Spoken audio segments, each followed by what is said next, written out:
Meus irmãos, eu essa manhã não tive com vocês e senti falta, mas eu estava como preletor num retiro de líderes para novas gerações e foi assim, eu preciso trazer esse testemunho para a igreja, como foi um tempo muito bom.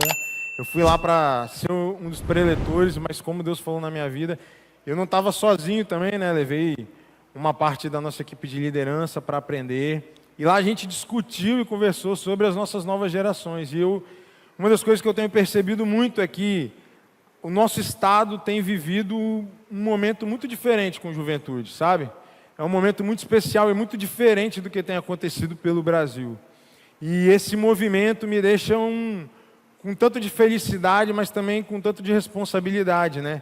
Para guiar os nossos jovens, guiar as nossas ovelhas para o caminho certo, para que eles experimentem aquilo que Deus tem colocado aqui nas nossas vidas. Então, eu cheguei há pouquíssimo tempo de lá. Vi um tanto esbaforido daqui, estou com o banho que eu tomei lá ainda, nessa correria. Mas para tentar trazer uma palavra para vocês hoje, a gente vai falar sobre o que Jesus tem a ver com a sua história. Antes, eu queria fazer uma descrição de como eu estou vestido hoje. Se você não consegue me ver direito, eu uso barba, um pouco de barba. Eu tenho os olhos castanhos, sou um tanto calvo. Eu estou vestindo uma camisa social cinza, uma calça jeans e um tênis branco bem sujo. Por que eu estou fazendo isso, meus irmãos? Isso foi uma coisa que eu aprendi com as nossas juventudes.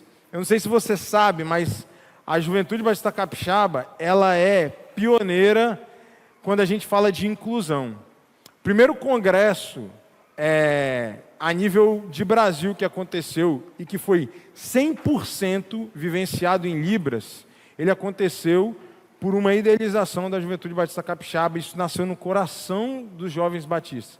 Se você for olhar os intérpretes, a grande maioria eles são jovens. São a Clarinha, por exemplo, que sempre me interpreta. Ela, cara, acho que ela tem 15 anos, 16 anos, assim.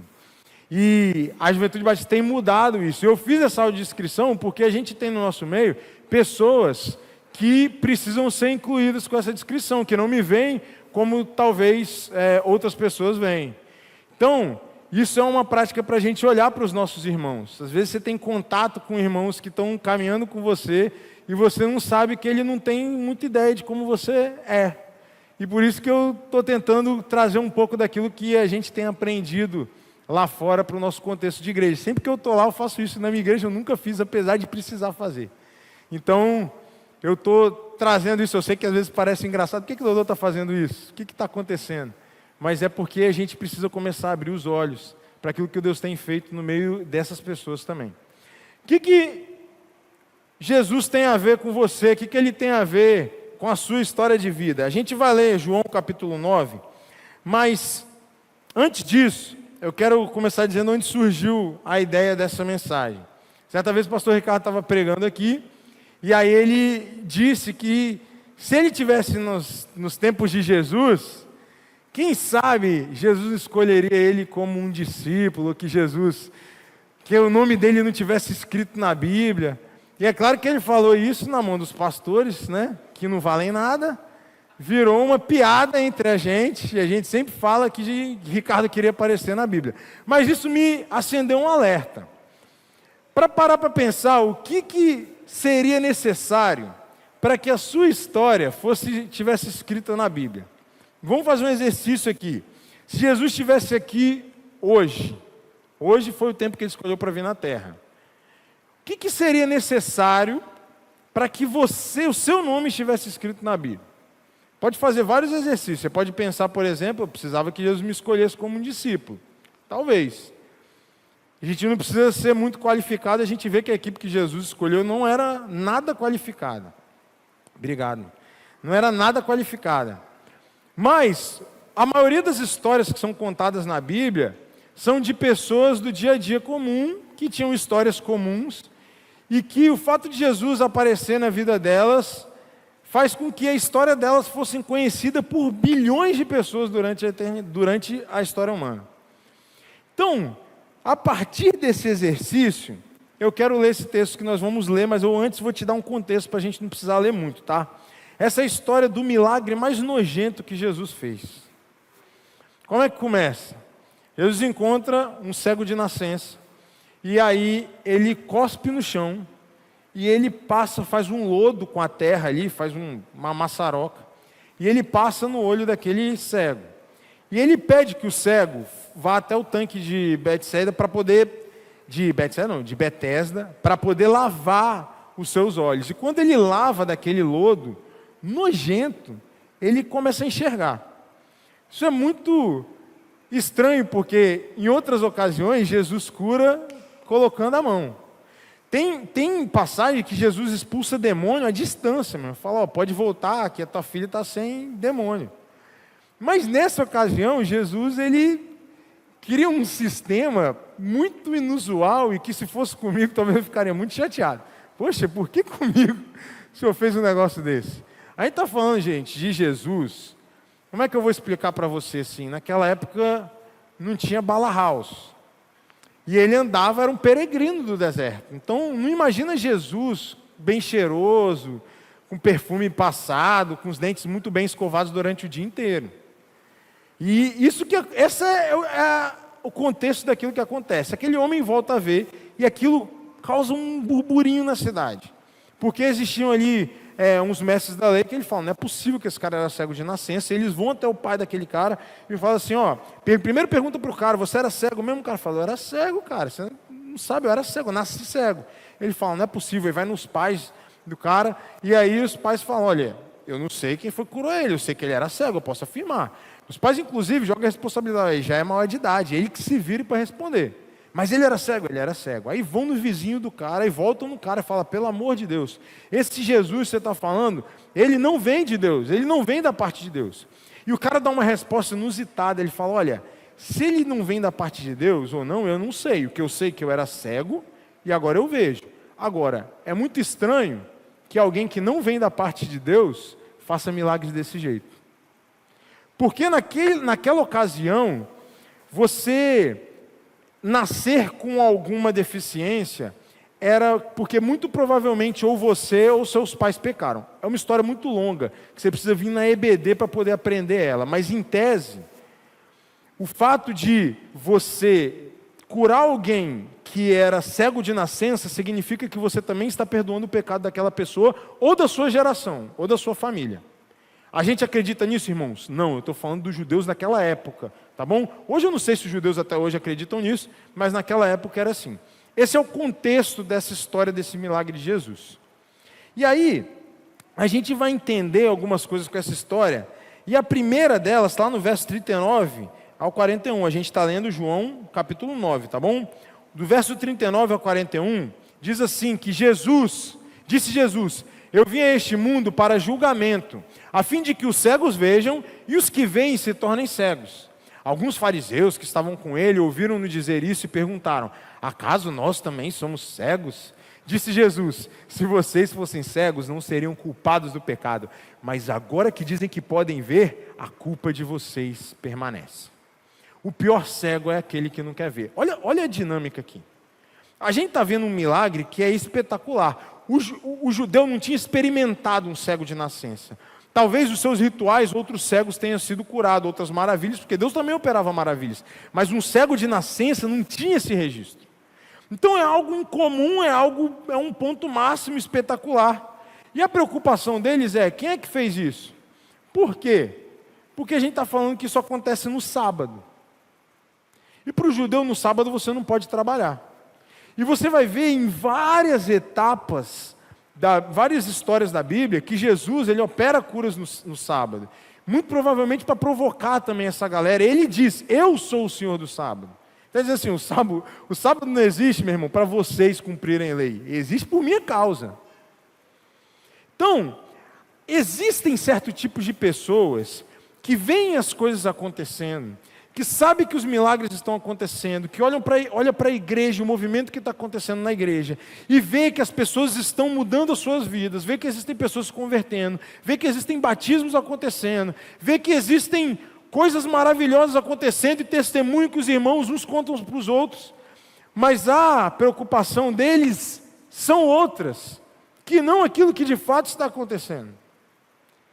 Tem muita gente no nosso meio, e quando eu digo nosso meio, eu não digo na nossa igreja, mas na igreja de maneira geral, que não quer enxergar as maravilhas que Deus continua fazendo.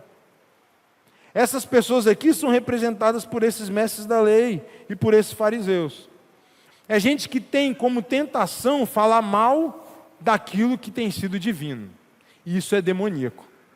Vou te dar um exemplo para você conseguir entender. Se vocês me permitirem tomar um pouquinho de água, porque nem isso eu consegui fazer.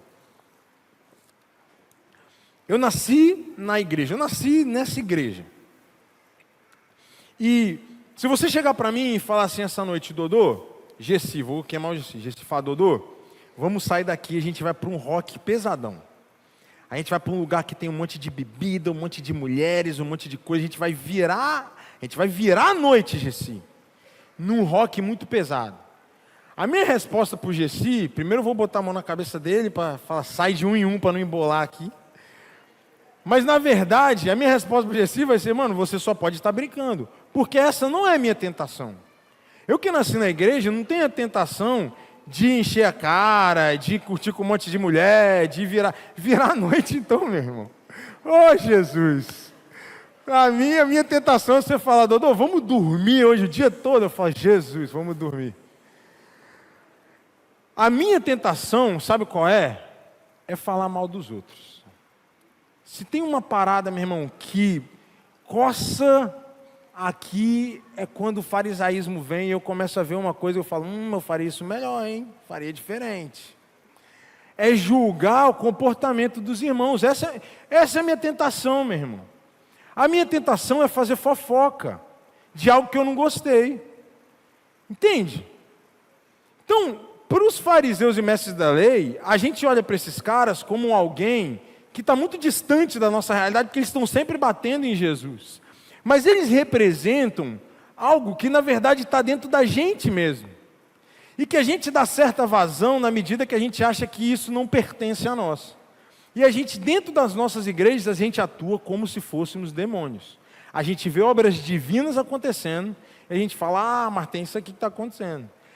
Teve um monte de batismo, mas aquela galera lá que batizou um monte já está meio mais ou menos. A gente vê um monte de coisa acontecendo. Retiro é oba-oba, a galera enche o retiro porque é tudo oba-oba. Pessoa que nunca nem foi no retiro para poder falar isso. A gente tem essa tentação de agir como mestre da lei e fariseu. Entenda que, se você não faz parte daquilo que está acontecendo, meu irmão, vai ter dor de cotovelo. Porque tem uma galera vivenciando uma coisa muito legal aqui, você vai falar, mas eu não estou vivendo isso aí não é muito legal. Você vai cobrar para isso, você vai não sei o quê, dá dor de cotovelo mesmo, quando uma coisa muito legal acontece, você ficou de fora. Isso vai gerando em nós uma vontade de libertar o fariseu que habita dentro da gente. A gente precisa ter muito cuidado para entender que há uma história acontecendo, e que pode ser que por culpa nossa a gente esteja vivendo fora dela. Agora, eu não posso olhar para algo que é divino e falar que aquilo não é de Deus. Sabe qual é o nome disso? Blasfêmia. Sabe que pecado é esse? O pecado que não tem perdão? Se olhar para algo que é Jesus e falar, não, isso aqui não vem de Jesus, isso aqui não é de Deus. Isso que é blasfêmia. Blasfêmia não é xingar Deus. Blasfêmia é atribuir a outro a obra que foi feita por Jesus. É exatamente o que eles estão fazendo aqui. Tentando negar que foi Jesus quem curou aquele homem. Esse é o primeiro alerta do texto. Já começa um tanto pesado, né? Mas em seguida, na verdade, eu quero analisar o início do texto. Eu estou com essa mania agora, né, de encontrar a chave no início do texto. Eu não sei, e é sempre em João. Talvez seja a mania de João e não a minha. João capítulo 9, o segundo e o terceiro versículo fala assim que, está no início da história, os seus discípulos lhe perguntaram, mestre, quem pecou, este homem ou seus pais para que ele nascesse cego? E Jesus disse, nem ele, nem seus pais pecaram. Mas isto aconteceu para que a obra de Deus se manifestasse na vida dele. Meu irmão, você pode até achar injusto que alguém sofra por alguma história para que a obra de Deus se manifeste na vida dele.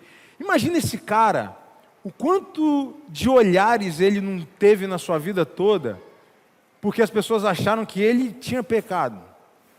Era uma ideia absurda, que ele podia ter pecado na barriga da mãe dele. Imagina esse cara tendo convivido com olhares quando ele entrava numa sinagoga, talvez, ou com burburinhos, falando assim: ah, você está vendo? Ele é cego desde que ele nasceu. É pecador, mano. Não merece estar no meio da gente. Assim foi a vida desse camarada. Viveu sempre à luz de um pecado que ele não cometeu. É pecador também, claro. Mas a deficiência dele não é por conta do pecado. E meus irmãos, vários outros textos Deus fala. Quando desce aquele paralítico do teto, a primeira coisa que ele faz é o quê? Seus pecados estão perdoados. Por quê? Porque o problema não é a paralisia, não é a deficiência dele, mas o pecado que faz isso com a gente. Então, o que a gente consegue compreender é que as histórias que a Bíblia narra, na verdade, elas não apontam para os personagens que estão sofrendo com o milagre. As histórias bíblicas não apontam para as pessoas que aparecem aqui, que talvez tenham até seu nome. A história da mulher do fluxo de sangue não é sobre a mulher do fluxo de sangue. A história sobre o cego de nascença não é sobre o cego de nascença. Por quê? Jesus, na verdade, é o centro de toda a história. Quando ele diz que esse milagre, esse problema dele acontece para que a obra de Deus se manifestasse na vida dele, ele está dizendo: olha, existe alguma coisa que está acontecendo que é além da sua historinha aqui. E eu estou reduzindo propositalmente. Existe algo que está acontecendo que é muito maior do que essa dor que você está sentindo. Eu vou tentar exemplificar e eu espero que vocês continuem comigo, porque não é tão fácil entender isso. Primeiro eu vou usar o texto de 1 Coríntios 15.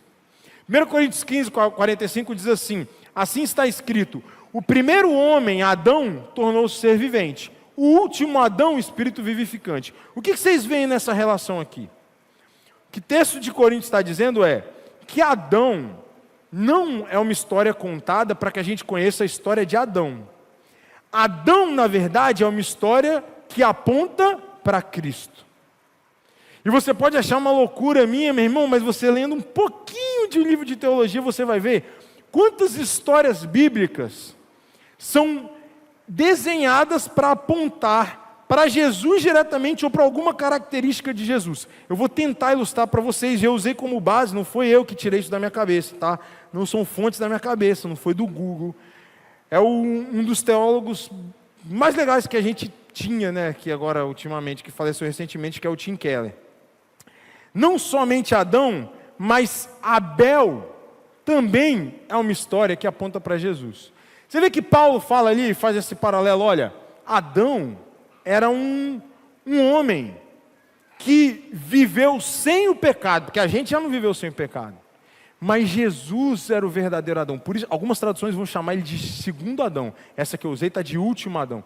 Jesus é o Adão verdadeiro. Por quê? Porque foi um homem sem pecado que escolheu não pecar. Adão era o protótipo, meu irmão. O verdadeiro é Jesus. Quando a gente olha para Abel, como é que eu entendo em Abel? Que Jesus é o verdadeiro Abel. Porque apesar de Abel ser um homem inocentemente morto, o seu sangue também clama. Só que o sangue de Abel clama por outra coisa, e o sangue de Jesus, um inocente morto, clama pela nossa salvação. Você vai encontrar na história bíblica também a figura de Abraão. Como que Abraão é um prenúncio de Jesus? Porque quando Deus manda ele deixar o conforto do seu lar e seguir a ordem do seu pai, é exatamente a figura de Jesus, assentado à direita do Pai, saiu de onde ele estava, tranquilo, para vir para cá obedecer a ordem do seu pai.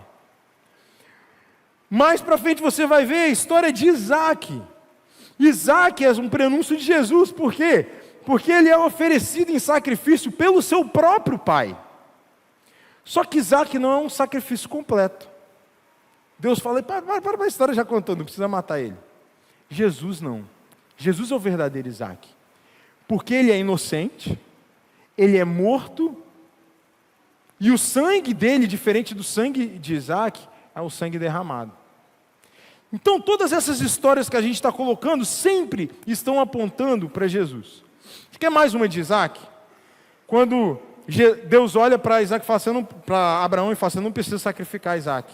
Agora, qual é a palavra que ele usa? Agora eu sei que me amas, porquanto não me negaste o teu filho, teu único filho. Nessa mesma frase que nós podemos falar para Deus: Deus, agora eu sei que o Senhor me ama, porque o Senhor não me negou o seu único filho. Vocês querem mais? Eu tenho mais. Moisés. Moisés é um prenúncio de Jesus, é um anúncio a respeito de Jesus. Por quê? Porque, na verdade eu pulei, eu falei de Moisés, mas eu apontei aqui Jacó. Jacó estava, na verdade, tem um filho que se chama José. E José, ele senta à direita do rei. Olha só como é que a gente consegue apontar Jesus. E José perdoa aqueles que o venderam. Lembra dessa história? Aí a gente vai para a história de, agora sim, Moisés. Ah não, eu pulei para Moisés mesmo, né? Agora a gente vai para a história de Moisés. Como que Moisés é um prenúncio de Jesus? Moisés se põe na brecha entre Deus e o povo. E o que Jesus faz quando o sangue dele é derramado? Ele religa a gente com Deus. O sangue de Jesus é como se fosse essa ponte. A gente estava na treva e Deus não pode estar na treva. Não tem como a luz conviver com a treva. E aí o sangue de Jesus abre esse espaço para a gente passar. Então quando Moisés se coloca entre Deus e o povo, e várias vezes você vai ver Moisés fazendo isso, ele na verdade está anunciando Jesus. A rocha no deserto. Você já deve ter ouvido falar nisso. Que Moisés não veio à terra prometida, porque quando ele fere a rocha, ele está ferindo Deus. Vocês acham que ele estava se referindo ao Deus Pai? Não, estava se referindo ao Filho. Porque é por causa da rocha ferida que nós conseguimos água no deserto. Todas essas histórias apontam para Jesus. Jesus, ele é um verdadeiro e um Jó melhor, porque também é um sofredor inocente, que também intercede e também salva os seus amigos. Jesus também é um melhor Davi, porque a sua vitória é a vitória de todo o povo, apesar do seu povo não mover uma palha por isso. Jesus tem em toda a Bíblia várias coisas que fazem referência a ele. Meus irmãos, o sacrifício, os profetas apontam para Jesus, o Cordeiro Pascual aponta para Jesus, os reis apontam para Jesus, o maná aponta para Jesus, os sacerdotes apontam para Jesus, o templo aponta para Jesus. O tempo inteiro a Bíblia está contando a mesma história. É a história da redenção do homem feita através de Jesus Cristo. Por que isso faz sentido na minha vida? Porque as minhas perguntas são: o que Jesus tem a ver com a minha história? Quando na verdade a minha pergunta deveria ser: o que eu tenho a ver com a história que Jesus está escrevendo? A gente se acha muito superior, porque de fato, um Jesus que não precisava se importa tanto com alguém como a gente. E aí a gente acha que a gente é tudo isso que a gente na verdade não é. Eu preciso que você saiba, meu irmão, a Bíblia é uma história que aponta para Jesus. As histórias bíblicas são histórias que apontam para Jesus. Da mesma forma como a sua história aponta para Jesus. Se a sua história não apontar para Jesus, ela vai apontar para a justiça dele. Mas de fato, aquilo que você está vivendo, uma dor, uma doença, uma dificuldade, uma ansiedade, um problema que é irremediável, que é inegociável, que é impossível de passar, só pode ser resolvido se Jesus for a ponta dessa história. Se Jesus responder à motivação daquilo que você faz. Essa é uma pergunta que responde por que a gente sofre. Por que eu nasci cego? Por que eu passo por tanta dificuldade? Por que Deus, sendo bom, faz o que faz com a minha vida? Por que eu venho na igreja, eu ralo pra caramba aqui, eu trabalho nas coisas da igreja, eu tento falar de Jesus para as pessoas, eu tento fazer o melhor, eu tento ajudar com missões, eu dou meu dízimo, eu dou as minhas ofertas, eu faço o que for preciso pela causa do Evangelho. E ainda assim, eu oro e Deus não me responde. Eu oro e falo: Deus, o que o Senhor está querendo comigo? Essa é a oração que a gente mais faz de crente. O que o Senhor está querendo com isso? Deus quer te dar a resposta essa noite. Ele está querendo escrever a história dele, não a sua. Sabe qual é o importante dessa história? É o final dela. E a gente já tem um spoiler. A gente sabe que Jesus vai triunfar. Agora, como ela vai ser escrita, não importa. Importa que a gente chegue até o final. Se isso vai te causar dor, se isso vai te causar sofrimento, se isso vai te causar angústia, se isso vai te causar ansiedade, meu irmão, entenda isso. Você vive para a glória de Deus. Não para que você conte o seu sucesso.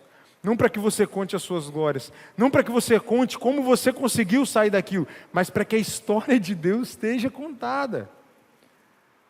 E é um privilégio poder dizer que Deus está escrevendo a história dele através das nossas histórias. É um privilégio saber que as dificuldades que eu passo na minha vida vão servir para que Deus no final conte a história que Ele está contando no mundo. É um privilégio saber que as minhas dificuldades e as minhas dores, os meus pensamentos ruins, aquilo que tem tirado a minha paz, a minha quietude, tudo isso que na verdade atrapalha a minha vida, vai ser revertido no final, mas se até lá eu viver, meu irmão, sem isso acontecer, de algum modo, Deus está fazendo isso para contar a história dele. Aí quando eu entendo isso, eu entendo aquele texto que vai dizer que eu posso andar pelo vale da sombra da morte, eu não vou temer mal algum, porque o Senhor está comigo, a tua vara e o teu cajado me consolam. A gente lê esse texto pensando, sabe o quê? Que Deus vai nos livrar dos males. Que sempre o final da história ali é a nossa vitória. Que quando eu chegar no final, que eu vou conseguir atravessar o vale, eu vou chegar no final dele e vou poder cantar lá do outro lado, né? Assim que a gente canta, né? Do outro lado eu vou cantar a minha vitória. Meu irmão, e se isso não acontecer? Não importa. O que importa é que a história de Cristo esteja acontecendo. Quando eu assumo essa postura, eu consigo andar, mesmo que em meio ao frio. Eu consigo andar, mesmo que eu saia correndo e eu não saiba a direção que eu estou andando. Eu consigo caminhar, mesmo que eu me canse de lutar, ou que eu me canse de esperar por algo acontecer. Mesmo que eu esteja no meio do caos, eu sei o quê? Que uma história está sendo contada. Eu sei que tudo continua sendo dele. Eu sei que eu posso descansar, por quê? Porque essa história vai ser escrita independente do que eu faço, meu irmão. Essa história vai ser escrita independente se você conseguiu passar na sua faculdade. Essa história vai ser escrita independente se você conseguiu a promoção no emprego ou não. Essa história vai ser escrita independente se você conseguiu um empréstimo no banco ou não. Essa história vai ser escrita independente se você conseguiu o perdão da pessoa que você queria ou não. Essa história vai ser escrita. E de alguma maneira, quando chegar no fim, nós vamos triunfar, mas aí até lá nesse caminho, Dodô, é difícil pra caramba. Eu sei, cara. Eu sei, porque a minha história também conta sobre a história de Deus. Eu não falo isso numa posição de quem já viu como era o final. Pelo amor de Deus. Quantas vezes faço minha oração com lágrimas, pedindo, Deus, não é possível que a gente não vai ter isso. Não é possível. Quantas vezes eu já barganhei com Deus e falo, Deus, isso tem que acontecer porque eu preciso testemunhar. Mas se não for da vontade dele que o testemunho seja assim? E se não for? De fato você vive para que a história de Cristo seja contada através da sua vida? Esse é meu apelo para vocês essa noite. Esse é meu apelo para nós. Para que a gente saiba que é tudo sobre Ele. Que o Evangelho, a Bíblia, as histórias, os nossos casamentos, os nossos filhos, as nossas ideias, os nossos projetos, o nosso trabalho, tudo não é sobre a sua carreira, não é sobre as suas escolhas, não é sobre o seu dinheiro, não é sobre a sua conta bancária, é sobre Ele. E se não for sobre Ele, vai ser sobre a justiça dEle. E aí, nesse sentimento, eu descanso. Está tudo caindo ao meu redor. Aí eu lembro, né? Emuná, a gente já falou sobre isso, que é um termo militar de ficar em sentido. Beleza, eu vou continuar reto, ainda que tudo esteja caindo ao meu redor. Ainda que tudo esteja um caos. Ainda que eu esteja passando frio à noite. Ainda que eu esteja como o apóstolo Paulo, mano, suportando fome, suportando a solidão, suportando frio. Ainda que eu esteja preso, eu sei que isso continua sendo dele. Eu sei que eu posso estar sozinho de pessoas, mas eu estou caminhando com a única companhia que eu preciso. Eu sei que o seu amor não está fazendo isso comigo, eu sei que isso não acontece comigo de maldade, mas eu sei que isso acontece porque o seu amor está comigo. Aí eu volto lá para o Salmo 23. Certamente a bondade e a misericórdia do Senhor correrão atrás de mim. Você nem vai precisar buscar elas, porque o amor de Deus vai se revelar através das suas histórias. Está cansado, meu irmão? Deixa eu te falar. Eu também estou. Você está com dificuldade de dormir? Eu também tenho. Você está sofrendo sem saber por que Deus não está te respondendo? Eu também tenho isso. Você está sofrendo porque você não sabe qual o sentido de você ter esse espinho na carne que você tem? Deixa eu te falar, eu também tenho espinho na carne. Paulo tinha espinho na carne. Você está sofrendo porque você não consegue encontrar respostas para o seu casamento, você não consegue encontrar respostas para a sua dificuldade financeira, você não consegue encontrar respostas para tudo que você tem buscado na sua vida, você não consegue encontrar uma resposta de Deus para a sua carreira, meu irmão, deixa eu te falar. Ele continua sendo Deus, Ele continua escrevendo a sua história. O nosso pedido é por misericórdia, para que a gente continue fazendo parte daquilo que Ele está fazendo no mundo. Essa deve ser a nossa oração. E é por isso que a gente vai cantar essa música, para a gente se lembrar que é tudo sobre Ele, que tem tudo a ver com Ele, que com Ele você pode ir para o vale da sombra da morte, que não importa. Uma vez eu perguntei isso para uma menina, entrevistei uma missionária, que hoje nem tem casa, descobri que ela está mais ou menos morando na Tailândia, porque ela cuida de pessoas que sofrem abuso e exploração sexual internacional. E ela estava num país super rodeado por guerra, e eu perguntei para ela, falei, Laís, você não tem medo de morrer, não? Ela falou, eu não. Então você está num patamar que ninguém chegou. Ela, Dodô, o problema não é eu morrer aqui, o problema é eu morrer sem fazer aquilo que Deus está fazendo na minha vida. Então eu posso estar aí e ficar vivo o resto da vida, se eu não estiver contando essa história, eu estou morta. Agora eu posso morrer amanhã e essa história ser contada naquilo que Deus está fazendo no mundo. Aí eu vou viver para sempre. Não é a história que aconteceu com esse cego? A gente não está falando da vida dele aqui? Com o problema que ele passou? As nossas gerações futuras não vão contar essa história para os outros? As nossas gerações precisam contar e falar daquilo que Deus tem feito através das nossas vidas, meus irmãos. Então confia que você pode andar junto com Ele, ainda que você esteja sozinho.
Seu amor é duradouro e para sempre.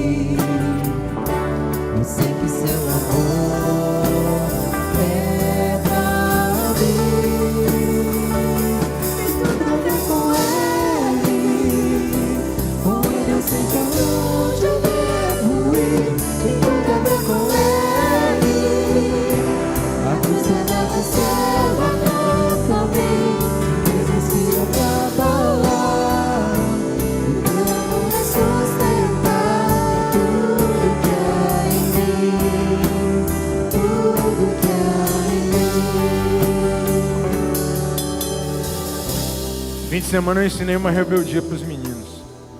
Diz que quando a gente lidera, os problemas que surgem, meu irmão, não são nossos, são de Deus. Porque o ministério não é nosso, é dele. Então quando tem problema para resolver, eu ensinei para eles, joga para Deus. Ele que é dele, ele que tem que resolver. Se a história que está sendo contada não é a sua, é dele, meu irmão, joga para frente. Você acha que não vai suportar conviver com essa história, conviver com essa derrota, conviver com essa dificuldade? Joga para ele. Deixa ele resolver isso para você. Deixa ele desenhar a história da tua vida. Talvez você está vendo a gente aqui, você é um simpatizante do evangelho, você vem sempre à igreja, meu irmão, e você está sempre em busca de alguma coisa e, cara, deixa eu te falar, você vai continuar buscando. Você vai continuar buscando um monte de coisa na sua vida e você só vai encontrar a alegria verdadeira no dia que você experimentar Jesus. Você vai encontrar a alegria que é chorar. Isso você só consegue experimentar com Ele. Se você nunca fez isso, nunca experimentou, meu irmão, chorar alegre por Jesus, eu quero te fazer um convite. Que você aceite Jesus como seu único suficiente Salvador. Eu nem vou pedir para você levantar a mão, não. Mas essa é uma igreja que pode caminhar com você. E a gente quer que você não precise andar sozinho. Quem sabe Deus não está levantando e falando no seu coração, nessa igreja, nesse tempo, para que você tenha pessoas para caminhar com você. Mas talvez você também já esteve na igreja, você já fez um monte de coisa e você não tem nenhuma história para contar. Você não pode chegar para aqueles que falam para vocês sobre Jesus e você não tem história para contar, a não sei as histórias que você ouve falar. Você não pode bater para ninguém e falar, olha, eu sei que eu era cego, mas agora eu vejo, porque você nunca conseguiu experimentar Jesus de verdade. Meu irmão, eu quero que você tenha histórias para contar daquilo que Deus está fazendo na tua vida. Peça para que Deus te dê isso. Peça para que o seu relacionamento com Ele seja tão íntimo a ponto que as pessoas olhem para você e encontrem Cristo, e que elas não consigam identificar onde termina você, onde começa Cristo, e onde termina Cristo, começa você. Porque em você elas vão ver a história que está sendo escrita, que é a história de Cristo. Peça para que Deus te dê experiências, para que você possa contar. Eu ouvi uma frase esse fim de semana, cara, foi tanto na minha vida. Se as pessoas só conhecessem a sua história, elas acreditariam que Jesus é real. Se isso não acontece, você não está fazendo parte daquilo que Deus está fazendo no mundo, meu irmão. Você não está fazendo parte da história que Ele está escrevendo. Mas hoje, você estar aqui é plano dele também. Eu não sabia que você viria. Hoje você está aqui ouvindo isso, é plano, faz parte daquilo que Ele está escrevendo. Não negue aquilo que Jesus quer fazer na sua vida, meu irmão. Feche seus olhos, Pai. Nós estamos diante do Senhor com vários tipos de corações, Pai. Corações quebrantados que talvez esperassem uma mensagem do Senhor de renovo essa noite, dizendo que o Senhor cura, que é isso que nós cantamos e nós cremos, dizendo que o Senhor pode fazer, Pai. E agora são corações frustrados, sabendo que isso não depende daquilo que eles têm pedido, mas daquilo que o Senhor quer fazer e construir. Pai, cuide desses corações.